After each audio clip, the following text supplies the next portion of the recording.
Mic Star media நேயர்கள் அனைவருக்கும் வணக்கம். பொங்கலுக்கே படம் வந்து கொஞ்சம் அப்படி இப்படி தள்ளி தள்ளி போகுதான். ஸோ நாங்கள் வந்து வீடியோ இன்னைக்கு போடுறோம் நாளைக்கு போடுறோம் அப்படின்ற மாதிரி சொல்லி கொஞ்சம் லைட்டாக விலகி போயிடுச்சு, அவ்வளோதான். ஆனால் இன்னைக்கு அது எல்லாத்துக்குமே கூட சேர்ந்து நம்ம அருணோதயன் நடிகர் மற்றும் பேச்சாளர். ஆமாண்ணே, ஏன்னா நான் உங்களை ஒரு ஆபத் பாண்டவனா தான் பாக்குறேன். எங்க எந்த பிரச்சனை நடந்தாலுமே எல்லா சேனல்லையும் மோஸ்ட்லி உங்களை கூப்பிட்டு பேச வச்சிடுறாங்க. அதை பத்தி எங்களுக்கும் இப்போ ஒரு பிரச்சனை. என்ன பிரச்சனை, எதுக்கு கூப்பிட்டீங்க சொல்லுங்க, பேசிடுவோம். நிறைய பிரச்சனைகள் போயிட்டு இருக்கேன். சரி, அதுல முதல் பிரச்சனை நான் பாக்குறது என்ன அப்படின்னா வந்து இந்த பொங்கல் ரிலீஸ். சரி, ஓகே. நம்ம அதாவது நான்லாம் சின்ன பையனா இருக்கும்போது சரி நிறைய நல்ல நல்ல படங்கள் வரும். பொங்கல் ரிலீஸ்னாலே வந்து அவ்வளோ வெயிட் பண்ணி பார்ப்போம். வருஷம் ஆரம்பிக்கும் போதே அப்பா பொங்கல் வந்துருச்சு அப்படின்றதையும் தாண்டி இந்த ஃபெஸ்டிவல் ஜோன்ல அதெல்லாம் தள்ளி இந்த தியேட்டர்ல போயிட்டு இந்த கூட்டத்தோட கூட்டமா அந்த பால் ஊத்தி அந்த மாதிரிலாம் என்ஜாய் பண்ணி அப்படியே பிடிக்கும். இப்ப அதெல்லாம் மிஸ்ஸிங். எங்க போச்சு? என்னன்னா பிளானிங் இல்லாம இருக்கு. பெரிய படங்களுக்கு பிளானிங் இல்லாம இருக்கதான் மிக முக்கியமான காரணம். முன்னாடி எல்லாம் படம் எடுக்கிறப்ப எனக்கு தெரிஞ்சு பொங்கலுக்கு ரிலீஸ் பிக்ஸ் பண்ணா அது பொங்கலுக்கு ரிலீஸ் ஆயிரும். அதை நோக்கிதான் அந்த ப்ராசஸ் இருக்கும். அதுல பெரிய இடையூறுகள் இருக்காது. அதிக படங்கள் தவறி போறதுக்கான வாய்ப்புகள் கம்மியா தான் இருந்துச்சு. ஆனா இப்ப சொல்லி அடிச்ச மாதிரி கரெக்டா பொங்கலுக்கு இறக்குறோம் அப்படின்னு ஒரு வருஷம் கூட சொல்லி பொங்கலுக்கு இறக்காம விட்டுறாங்க. ஓகே, அதுக்கு என்ன ரீசன்னா ப்ரொடக்ஷன். அதுதான் ப்ரொடக்ஷன்ஸ். அப்புறம் இயக்குனர்களுமே சில விஷயங்கள் கேள்விப்படுறோம்ல, சொன்ன கதையில இருந்து மாறி வேற மாதிரி கதையை எடுத்துக்கிட்டு இருக்காங்கிறப்ப ஹீரோக்கு பிடிக்காம போகுது, இல்ல ப்ரொடக்ஷன் கம்பெனிஸுக்கு பிடிக்காம போகுது. அதை தாண்டி சொன்ன பட்ஜெட்ல இருந்து பட்ஜெட் அதிகமாகுதுங்கிறப்ப அவங்க ஹோல்ட் பண்றாங்க. அவங்களுக்கு அந்த ஈகோ கிளாஷ் எந்த அளவுக்கு ஆகுதுன்னா, பொங்கல் ரிலீஸுக்கு தானே இந்த படத்தை நம்ம பிளான் பண்ணோம், பரவாயில்ல ஒன்றும் பிரச்சனை இல்லை, நாங்க வெயிட் பண்றோம், எங்க பட்ஜெட்ல முடிச்சு கொடுங்க அப்படிங்கிற ஈகோ கிளாஷ்னாலதான் இந்த மாதிரி படங்கள் லேக் ஆகுதுன்னு நான் நினைக்கிறேன். அது ரொம்ப ரொம்ப வருத்தம். இது அவங்களுக்குள்ள ஈகோ வேற. ஆனா மக்கள் தொடர்ச்சியா இதை பார்த்துக்கிட்டு அமைதியாவே இருக்க மாட்டாங்க. ஒரு பாயிண்ட்ல ஃபெடப் ஆயிருவாங்க. அது திரைத்துறைக்கு நல்லது கிடையாது. இல்ல, மக்களுக்கு வந்து நிறைய ஆப்ஷன்ஸ் இருக்குல்ல. இப்ப 15 படம் இந்த வாரம் ரிலீஸ் ஆகுதா, எனக்கு அது 15 படம் பிடிச்சா நான் பார்ப்பேன், பிடிக்கல அப்படின்னா ஓடிடில எனக்கு பிடிச்ச மாதிரி நிறைய விஷயங்கள் இருக்கு, நான் அங்க போய் பார்ப்பேன் அப்படின்ற மாதிரி இப்ப மக்களுக்கு ஆப்ஷன்ஸ் அதிகமாயிருச்சு. அதனால இங்க வந்து தவறு நடந்தா அதை வந்து மக்கள் கேள்வி கேட்பாங்களா அப்படின்றது வந்து எனக்கு பெரிய ஒரு சந்தேகமா தான் இருக்கு. காலகாலமா ஓடிடி எல்லாம் படம் ரிலீஸ் ஆகல, திரையில ரிலீஸ் ஆகுது, அதுல தானே டிவிக்கு வந்துச்சு. சோ இப்ப நீங்க சொன்ன மாதிரி அந்த ஓடிடி போய் மக்கள் பாத்துக்கிறாங்க அப்படின்னா அந்த ப்ராஃபிட் வச்சுலாம் சினிமா வாழாது. திரையில மக்கள் வந்து கூட்டமா திரும்ப திரும்ப பாக்குறது மூலமா சினிமா வாழும், கலைஞர்கள் வாழ்வாங்க. அவங்களுக்கு அது உண்மையான கலைஞருக்கு வந்து ஓடிடில என் படம் ஹிட் அப்படிங்கிறது ஆக்சுவலி இப்போ வந்திருக்க ட்ரெண்டு. கலைஞர்களுக்கு எப்பவுமே பெரிய திரையில மக்கள் தன்னை பார்த்து ரசிக்கணும், அங்கீகாரம் கொடுக்கணுங்கிறது ஆசை. சோ அதுதான் வந்து இயக்குநர்களை ஆன்ஸ்கிரீன் ஆஃப் ஸ்கிரீன் எல்லா டெக்னீஷியனுக்குமே சந்தோஷம் கொடுக்கறது, திரையில மக்கள் கொண்டாடுறதுதான். அது அது அது வெற்றி அடையாம இங்க நிறைவு கிடையாது யாருக்குமே. ஆனா சினிமா ஆண்டவர் கமல் அவர் வந்து தசவாதாரம் அப்பயே என்ன சொல்லியிருந்தாரு அப்படின்னா, இதுக்கப்புறம் எல்லாமே ஓடிடியா மாறப்போகுதுன்ற மாதிரி சொல்லியிருந்தாங்க. அப்ப யாரும் அதை நம்பல. இப்ப உண்மையாவே அதை நம்ம கண் கூட பார்த்துட்டு தான் இருக்கோம். எல்லாமே வந்து டைரக்ட் ஓடிடி ரிலீஸ் பண்ற அளவுக்கு இப்ப ஃபுல் ஃபிளெஜ்டா அதுக்கே பிரசன்ஸ் பண்ணி படம் எல்லாம் எடுக்க ஆரம்பிச்சிட்டாங்க. அவர் சொன்ன மாதிரி வந்து நடக்க போகுது, இதுக்கப்புறம் தியேட்டரே கிடையாது அப்படின்னா இப்ப நீங்க வந்து இல்ல தியேட்டர் தான், என்ன ஆனாலுமே தியேட்டர் தான் அப்படின்றீங்கல்ல. சோ அப்ப அது கான்ட்ரடிக்ஷன் ஆகுதுன்னு சொல்றீங்க. அது சாருக்கே தெரியும். என்னன்னா இப்ப அவரோட மிக பிரம்மாண்டமான வெற்றி படம் இது விக்ரம் தானே. அது எது மூலமா வெற்றி அடைஞ்சிச்சு? திரையில மக்கள் திரும்ப திரும்ப திரும்ப திரும்ப திரும்ப திரும்ப வந்து பார்த்தனாலதான் அந்த படம் ஹிட் ஆச்சு. சோ அப்படி இருக்கப்ப நான் அதை விட்டு கொடுக்க மாட்டேன். மீன்ஸ் அவர் சொல்றது உண்மை. ஏன்னா அவர் ஒரு விஷயத்தை இனிஷியேட் பண்றப்ப திரைக்கு வர முடியாத படங்கள், சிக்கல்கள் இருக்க படங்களை ஒரு ஆப்ஷனா சும்மாவே கிடந்து அது வீணாவே போயிடும். ஒரு 2-3 வருஷம் அது ஹோல்ட் ஆகும். அதுக்கப்புறம் அது வேல்யூ இல்லாத படமா மாறி ட்ரெண்டிங் மாறி போயிடும். அது ஒரு ரிலீஸ் ஆனா ஒர்க் அவுட் ஆகாது. நிறைய படம் அப்படி நம்ம பார்த்துருக்கோம். சோ அந்த மாதிரி படங்களுக்கு வேணா அது ஒரு ஆப்ஷனா இருக்கலாம். இல்ல இந்த படம் திரையில வந்து பாக்குற அளவுக்கான ஒரு மேஜிக் இல்ல, வீட்ல இருந்து நீங்க ஃபேமிலியா என்ஜாய் பண்ணக்கூடிய படம்னா அதுக்கு அது ஓகேவே தவிர எல்லாமே ஓடிடிக்கு போயிடும் அப்படிங்கிறது ஏற்றுக்கொள்ளக்கூடியதே கிடையாது. அதுதான் உண்மை. ஸோ நீங்க சொல்ற மாதிரி 2-3 வருஷம் இல்ல 13 வருஷம் கிடப்புல இருந்த மதகத ராஜா, அது பாத்தீங்கன்னா வந்து இப்ப நம்ம பொங்கல் ரிலீஸ்ல எடுத்து தூசி தட்டி ரிலீஸ் பண்றாங்க. இது கூட நிறைய படங்கள் அவங்களுக்கு பார்த்தாலே தெரியும். எல்லா லிஸ்ட்லயுமே லிஸ்ட் பாத்தீங்க அப்படின்னா எதுவுமே வந்து ரீசெண்டா வந்து நாங்க ஷூட் போயிருக்கோம், பூஜை போட்டிருக்கோம் அப்படின்ற மாதிரியான படங்கள்லாம் இருக்கவே இருக்காது. நம்ம அம்மா அப்பா பாத்துருப்பாங்க போல, பூஜை போட்டிருக்கோம் ஷூட் போகுது அப்படின்ற மாதிரி. அந்த மாதிரியான படங்கள்லாம் இப்ப எடுத்து ரிலீஸ் பண்ணிட்டு இருக்காங்க. ஸோ இப்போ இந்த தியேட்டர் மெல்டிக்கெல்லாம் ஒர்க் ஆகும்னு நினைக்கிறீங்களா? ஏன்னா அந்த டைமுக்கு அந்த ப்ரொடக்ஷன் வேல்யூ, அந்த ஒரு ஸ்டோரி. ஆக்சுவலா இதுல ஒரு படம் நான் வந்து உறுதியா நம்புறேன், மத கஜ ராஜா. உறுதியா இந்த படம் நல்லா ஓடும் நான் சொல்றேன். சுந்தர்சி டைரக்ஷன். அதுதான் ரீசன். ஏன்னா இப்ப நான் சோசியல் மீடியா ஃபுல்லா பாக்குறேன். ஒரு மீம் ஒண்ணு, அது என்ன படம், சிவகார்த்திகேயன் சார் நடிச்ச படம் ஓப்பன் த டாஸ் மார்க் ஒரு பாட்டு வரும்ல, அந்த பாட்டுல ஒரு பொண்ணு இருக்கும்.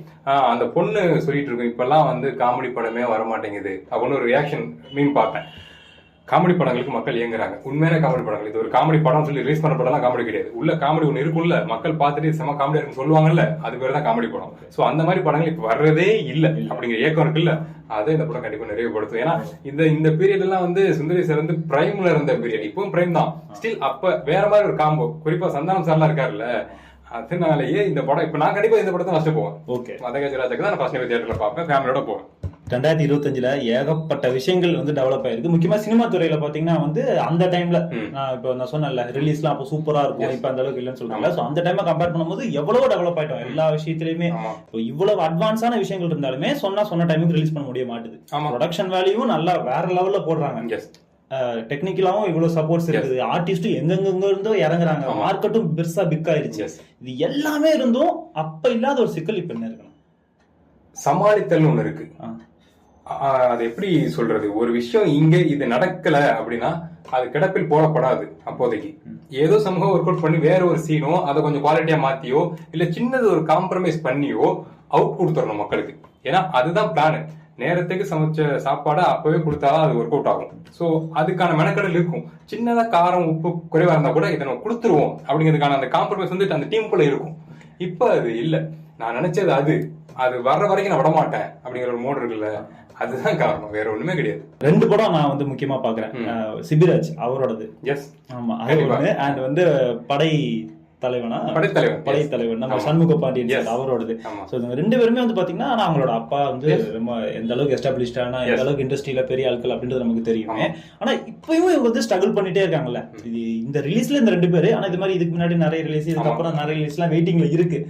ஏன் இவங்களுக்கு இந்த ஸ்ட்ரகிள் இருக்கு, மத்தவங்களுக்கு கொஞ்சம் மாதிரி பார்வையில ஈஸியா இல்லாத மாதிரி இருக்கு? ஏன்னா மத்தவங்களுக்கு கிடைக்கிற விஷயங்கள் இவங்களுக்கு ஈஸியாவே கிடைச்சிருது. இவங்களுக்கு ஒரு ஓபன் அப் எல்லாமே ஈஸியா இருந்தாலுமே ஏன் இவங்க கஷ்டப்படுறாங்க?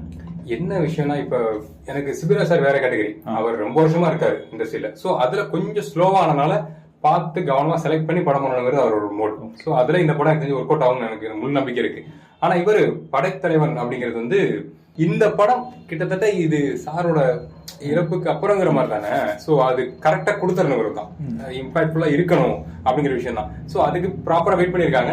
ஏன்னா பொங்கலுக்காக ரிலீஸ் பண்றாங்கல்ல, அப்ப அது ஒரு சரியான பிளானிங் தானே. இது ஹிட் ஆயிரணும் அப்படிங்கிற விஷயம் தான். இப்ப மிகப்பெரிய ஹீரோஸோட பசங்களுக்கு இருக்க மிகப்பெரிய ஸ்ட்ரெஸ் என்னன்னா, நான் அப்பா அளவுக்கு ஹிட் ஆகாட்டியும் அவரோட மரியாதையை காப்பாத்திடணுங்கிற ஒரு விஷயம் இருக்குல்ல. வந்தாரு பாரு பேரை கெடுத்துட்டு நடிச்சுட்டு இருக்காங்கிற மோடுக்கு வந்துடக்கூடாதுங்கிறதுல ரொம்ப தெளிவா இருக்காங்க எல்லாருமே. அதனாலதான் வெயிட் பண்ணி போய் பார்த்து பண்றாங்க. அந்த ரிஸ்க் மத்த யாருக்கும் கிடையாது. நடிக்கலாம், அவர் படம் ஃபிளாப் கொடுக்கலாம், அவங்க ஃபிளாப் கொடுக்கணும்னு நினைச்சு நடிக்கிறது இல்ல. ஆனா ஃபிளாப் ஆனா அடுத்த படம் பண்ணலாம். ஏன்னா அந்த பையன் கஷ்டப்படுறான், தனியா கஷ்டப்படுறாங்கிறது வேற. ஆனா இந்த பணி இவ்வளவு பேர் இருந்துமே இந்த பையன் ஃபிளாப் கொடுக்குறான் பாரு, அப்ப அது வந்து பொறுப்பு இல்லைங்கிற மோடா மாறி போயிருது. சோ அதனால ஒவ்வொரு ஸ்டெப்பும் பார்த்து வைக்க வேண்டிய கட்டாயத்துல இருக்காங்க அவங்க. ஆக்சுவலா சாதாரண பசங்களோட ஸ்டார் கிட்ஸ் தான் இப்போதைக்கு பாவம். எஸ். சோ அப்ப இண்டஸ்ட்ரியில இருக்கிற மத்த ஆக்டர்ஸ் கூட கம்பேர் பண்ணாம அவங்களோட ஃபேமிலி மெம்பர் கூட கம்பேர் பண்றாங்க. அப்பா வந்து இவ்வளவு பெரிய ஆளு, சோ வந்து நீங்க லான்ச் பண்றப்போ வந்து நீங்க இப்படி லான்ச் பண்ணணும். கண்டிப்பா அந்த ஒரு பயத்திலேயே கொஞ்சம் நிறைய விஷயங்கள் தவறி போகுது. ஆமா, அதுதான் பார்த்து பார்த்து பண்ணணுங்கிறதா இங்க. அடிச்சா ஹிட் அப்படிங்கிறது. அதை தாண்டி இங்க வந்து ஒரு அரசியல் பின்புலம், மிகப்பெரிய அரசியல் பின்புலம் இருக்குல்ல, அதை கரெக்டா பண்ணிடணுங்கிறது தான். அதுக்காக தான் இந்த லேக் ஆகுது. சோ அந்த லைனப்ல இன்னொரு ஒரு பயங்கரமான ஸ்ட்ரெஸ்ஸான ஒரு ஆளை நான் பாக்குறேன். சரி, ஜெயம் ரவி சார். ஓகே, அவருக்கு கண்டிப்பா பிரதர் ஓடி இருக்கணும் அப்படின்ற மாதிரி நான் ஆசைப்பட்டேன். ஏன்னா ராஜேஷ் அவரும் ஒரு கம்பேக்கா ரொம்ப இதெல்லாம் பயங்கரமா இருந்துச்சு. ஆடியோ லான்ச்லாம் சூப்பரா இருந்துச்சு. சோ நான் எக்ஸ்பெக்ட் பண்ணேன். ஏன்னா அதுல எல்லாருமே அவ்வளவு எந்தஸ்டிக்கா ரொம்ப ஹாப்பியா பேசினாங்க. ஓகே, அவுட் பாத்துட்டாங்க, வேற லெவல்ல இருக்கு போல நல்லா பேசுறாங்க நினைச்சிட்டு இருந்தேன். எதுக்கு அப்படி பேசினாங்கன்றது அப்புறமா தான் தெரிஞ்சது. பேசி ஒரு மாதிரி கூட்டத்தை உள்ள இழுத்துருவோன்ற மாதிரி தான் இருந்தது. படம் அந்த அளவுக்கு தான் இருந்துச்சு. இப்போ வந்து காதலிக்க நேரம் இல்லை அப்படின்ற படம் ரிலீஸ் வெயிட்டிங்ல இருக்கு. ஆனா அது அவுட் பார்க்கும் போதே தெரியுது எப்ப நடிச்சாருன்னே தெரியல. அது இது ஒரு பழைய படம் அப்படின்ற மாதிரி தான் இருக்கு.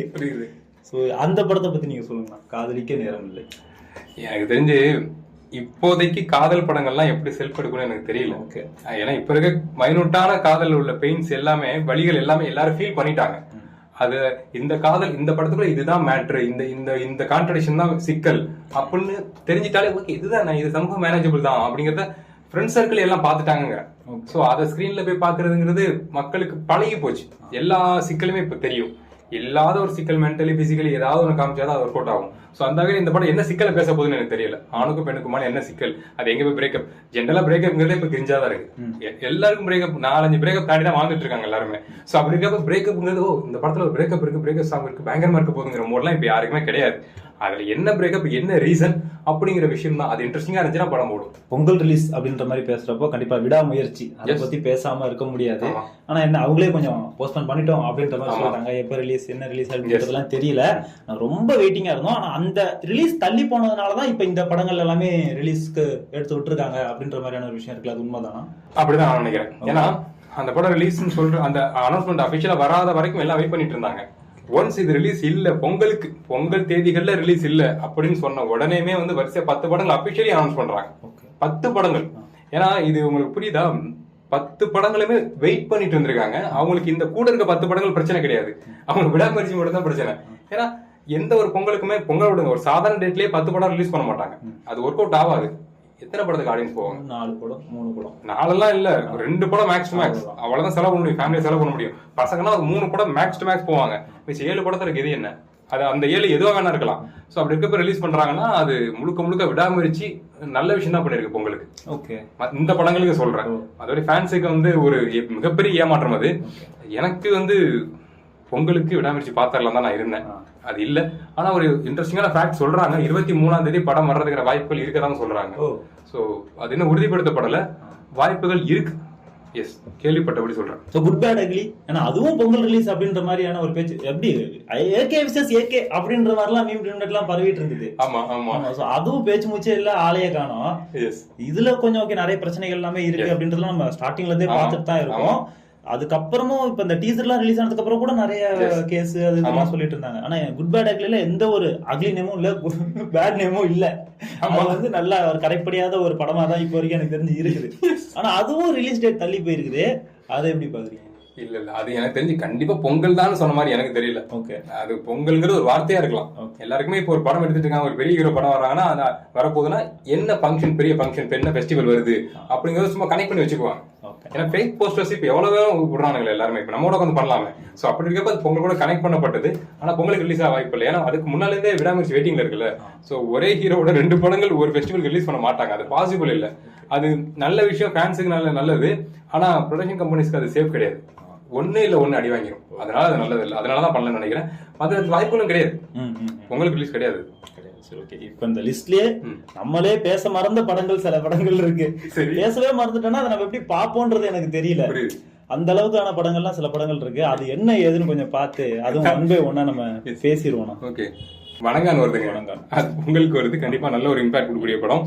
இருக்கிறதுலயே ஓகே ஒரு டென்ஸான படம் அப்படின்னா கண்டிப்பா வணங்கானா தான் இருக்கும், அது சந்தேகமே கிடையாது. பெயிண்ட் இருக்க போது பொங்கலுக்கு நீங்க வந்து ஒரு பயங்கரமான அழுத்தமான படத்தை பார்க்கணும், மன வலி தரக்கூடிய படத்தை பார்க்கணும்னா வேற ஆப்ஷனே கிடையாது, வணங்கான். அப்படி ஒரு ஆப்ஷன் இருக்கு. அடுத்து நான் சொன்னது ஃபன்னான படம்னா மதகஜ ராஜா இருக்கு. மிச்ச படங்கள்ங்கிறது அது மக்களோட பார்வை பொறுத்து தான் மாறும். ஓகே, சோ இப்போ இந்த விடுதலை 2 இதுலயே வந்து இந்த பெயின் அப்படின்ற விஷயத்த வந்து நாங்க பார்க்க பெருசா விரும்பல. எங்களுக்கு அந்த கருத்து அப்படின்ற விஷயம் மட்டும் இருந்தாலே போதாது, அதையும் தாண்டி என்டர்டைன்மெண்ட் அப்படின்ற விஷயம் எங்களுக்கு மஸ்ட் தேவை அப்படின்றத சொல்றாங்க. அது தேவைன்றத வெளிப்படையா சொல்லனாலுமே படத்தை ஒரு மாதிரி கவுத்து விட்டுறாங்க. அது இல்ல அப்படின்னா படம் ஒரு மாதிரி ஓடாம ஒரு மாதிரி மிக்ஸ்டு ரிவ்யூவா வந்துருது. சோ வணங்கான்ல கண்டிப்பா அது இருக்காது, ஏன்னா பாலாசா டெம்ப்ளேட்டே அது கிடையாது அப்படின்ற மாதிரி இருக்கு. அது வைக்கவும் போறது இல்ல. சோ ஒரு கம்பேக் கண்டிப்பா கொடுத்தே ஆகணும். கண்டிப்பா வணங்கான் சாரோட கம்பேக்கா தான் இருக்கும். குறிப்பா இவர் அரவிந்த் கம்பேக்கா இருக்கும். ஏன்னா அவர் பயங்கர மறைக்கிட்டு இருக்காரு. யாருமே தெரிஞ்சே போய் பாலாசோட தலையை கொடுக்க மாட்டாங்க. அதுவும் ஒரு ஹீரோ ஒதுங்கி போனதுக்கு அப்புறம் நான் வர்றேன் அங்க அப்படின்னு வர்றாருன்னா கண்டிப்பா மிகப்பெரிய ரிஸ்க் தான் அது. அதுக்கான முழு மெனக்கட்டு தெரியுது. அவரோட பாடி லாங்குவேஜ், அவர் உட்காந்துருக்க விதம், பேசுறது, நடைமுறை எல்லாமே வேறையா இருக்கு. சோ அப்படி இருக்கப்ப இந்த படம் ஒரு பயங்கர ட்ரீட்டா தான் இருக்கும். சோ அடுத்து கேம் சேஞ்சர், அது யாரும் ஒரு தமிழ் படமாவே பார்க்கல, அது உண்மையாவே ஒரு தெலுங்கு படம் அப்படின்ற மாதிரி தான் இருக்கு. ஏன்னா இப்போ டீசர் இருந்தது, அது பார்க்கும்போது அது தமிழ் படம் பிளேவர்லயே இல்ல, பக்கா தெலுங்கு படம் அப்படின்ற மாதிரி தான் இருக்கு. சோ அதான் நம்ம ஊர் மக்களுக்கு எந்த அளவுக்கு பிடிக்கும், புஷ்பாவை கொண்டாடின மாதிரி கொண்டாடுவாங்க. அதான் நடக்க போகுது, அதான் நடக்க போகுது. ஓகே, பிடிக்கும். என்ன விஷயம்னா நல்லா கவனிச்சு பாருங்க. இப்ப நான் ஏன் இவ்வளவு கான்பிடன்ஸ் சொன்னா, புஷ்பா அதுக்கு ஒரு சாம்பிள். இன்னொரு வருத்தம் என்னன்னா, அதே படத்தை வேற மொழியில போய் நம்ம இயக்குனர் எடுத்தா அதை தமிழ்ல ட்ரோல் பண்றது நம்ம ஆளுங்களுக்கு பிடிச்சிருக்கு. இது எந்த மாதிரி மனநிலையும் எனக்கு புரியவே இல்லை. இதே இப்போ வந்து கேம் சேஞ்சர் வந்து புஷ்பா படத்தோட இயக்குனரோட வேற ஒரு இயக்குனர் எடுத்திருந்தா வேற மாதிரி பார்ப்பாங்க, அதை ஹிட் கூட பண்ணிடுவாங்க. எனக்கு இந்த ட்ரோல் மென்டாலிட்டி நம்ம இயக்குனர்கள் வேற லாங்குவேஜ் எடுக்கிறப்ப அதை ட்ரோல் பண்ற மென்டாலிட்டி இருக்குல்ல, அது எனக்கு பயத்தை உண்டாக்குது. நான் முழுசா நம்புறேன் இந்த படம் நல்லா ஓடும்னு சொல்லி, மற்ற லாங்குவேஜ்ல ஓடிடும், தமிழ்ல இந்த படம் ஓடணும். ஏன்னா அந்த படம் அந்த மெட்டீரியல், தெலுங்கு மெட்டீரியல் தமிழுக்கு வருது. மற்ற மொழி படங்கள் எல்லாமே வேற டைரக்ட் பண்றப்ப ஹிட் கொடுக்குறீங்க, கொண்டாடுறீங்க, ஃபன்னா ட்ரோல் பண்றீங்க. ஆனா நம்ம இயக்குனர் எடுக்கிறப்ப மட்டும் வன்மத்தோட ட்ரோல் பண்றீங்க. அதுக்கான ரீசன் என்னன்னு தெரியவே இல்லை. 10-15 படம் கிட்ட பொங்கலுக்கு ரிலீஸுக்கு வெயிட்டிங்ல இருக்கு. ஸோ மத்த எல்லா ஃபேன்ஸும் எப்படி இப்ப விஷால் ஃபேன்ஸுக்கு ஒண்ணு இருக்கு, ஜெயம் ரவி ஃபேன்ஸ், அண்ணன் ஃபேன்ஸுக்கு ஒருத்தர் இருக்காங்க, எல்லா ஃபேன்ஸுக்கும் இருக்கு. ஏகே ஃபேன்ஸ் என்ன பண்ணுவாங்க எனக்கு தெரியலங்க. வருத்தம் தாங்க, சீரியஸ்லி வருத்தம் தான். என்ன சொல்றது, இது ஒரு ஏமாற்றம். ஆனா அந்த 23ன்னு ஏதோ ஒரு விஷயம் கசியுது, அது என்னன்னு தெரியல. ஜான்லயே 23 ஒரு விஷயம் கசிஞ்சிட்டு இருக்கு. அது உண்மையா இருக்கணும்னு நம்புறேன். அது உண்மையா இருந்துச்சுன்னா நல்லா இருக்கும் இந்த ஜான், இல்லாட்டி ரொம்ப வருத்தம். நீங்க இவ்வளவு அழுத்தம் திருத்தமா சொல்றத பார்த்தா தமிழ்ல நான் வச்சிடலாம் போலயே. விடாமுயற்சி ரிலீஸ் ஏப்ரல் ஜனவரி 23 அப்படின்ட்டு வச்சு விடுங்க, பாத்துக்கலாம். ஏன்னா அப்படிதான் சொல்லிட்டு இருக்காங்க. கன்ஃபார்ம் ஆச்சுன்னா நல்லது. ஆனா இது ஒரு லீக் தான், காரணம் இல்லாம லீக் ஆகாது. பாப்போம். இது என்ன சேனல், என்ன வித்தியாசமா ஒரு சேனல் என்ன கூப்பிட்டீங்க, நான் வந்து பேசுறேன். மைக் ஸ்டார் மீடியா என்ன அர்த்தம், என்ன இது? அதான் அரசியலும் இருக்கும், சினிமாவும் இருக்கும். ஓகே, ஆமா, சினிமா அப்படின்ற மாதிரி கூப்பிட்டு இந்த மாதிரி அரசியல் கேள்விகளும் நாங்க கேட்போம். நான் வரேன், அடிக்கடி கூப்பிடுங்க. கண்டிப்பா வந்து ரெகுலரா பேசுவோம். கண்டிப்பா நிறைய விஷயங்கள் பேசுவோம். Mike Star Media YouTube channel மறக்காம இந்த சேனலை லைக் பண்ணி, ஷேர் பண்ணி, கமெண்ட் பண்ணுங்க. ஒரு குவாலிட்டியான சேனலா வரப்போகுதுங்கிறது எனக்கு இந்த செட்டை பாக்குறப்பே தெரியுது. கேள்விகளும் ரொம்ப தெளிவா இருக்கு. மறக்காம சப்ஸ்கிரைப் பண்ணுங்க Mike Star Media YouTube channel. நன்றி.